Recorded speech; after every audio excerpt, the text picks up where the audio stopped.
ఇద్దరు అన్నదమ్ములు ఎప్పుడు కూడా కలిసి ఇల్లు కట్టుకోకూడదు. ఎందుకు అనంటే చిన్నప్పుడు కలిసి ఉన్నప్పుడు అందరూ బాగానే ఉంటారు. తల్లిదండ్రులు సంపాదించిన ఆస్తినిచ్చి ఇద్దరు పంచుకోండి అని చెప్పారనుకోండి, ఆ ఆస్తిని అప్పుడే ఏదో ఒకటి చేసుకుని అమ్మేసుకోవడమో, లేదంటే ఎవరో ఒకరు సెట్ చేసుకుని ఆస్తిని ఉంచుకోవడమో ఇలా చేసుకోండి. ముందులో బాగానే ఉన్నా కొన్ని రోజుల తర్వాత ఒకరి పరిస్థితి బాగోవచ్చు, బాగోలేకపోవచ్చు. లేదు అనంటే బయట నుండి వచ్చిన ఆడవాళ్ళ వల్ల తోటికోడల మధ్యన తగాదాలు రావచ్చు. లేదు అనంటే పిల్లల మధ్యన వాళ్ళ పిల్లలు బాగా చదువుకున్నారు, ఉద్యోగాలు వచ్చాయి, మాకేమీ లేదని అలా పిల్లల మధ్యన ఇగోలో ప్రాబ్లం రావచ్చు. అన్నయ్యకి ఏమన్నా ఆర్థిక ఇబ్బందులు ఉండొచ్చు, తమ్ముడు బాగుండొచ్చు, ఒకరు చక్కగా కారు కొనుక్కుని మంచి పొజిషన్లో ఉండొచ్చు, ఒకరు ఏమీ లేకపోవచ్చు. ఇలాంటి విషయాల్లో మనస్పర్ధలు వచ్చి గొడవలు పడే పరిస్థితి ఉంటుంది. ఆ ఆస్తులు అమ్ముకోవాలంటే చాలా ఇబ్బందులు పడాలి.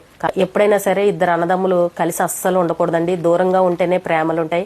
ఒకవేళ పెద్దవాళ్ళు ఇచ్చిన ఆస్తులు ఏమన్నా ఉంటే అప్పటికప్పుడు తేల్చేసుకుని ఎవరో ఒకళ్ళు బయటకు వచ్చి వేరేగా ఇల్లు కట్టుకుని ఉంటే అందరూ హ్యాపీగా ఉంటారు.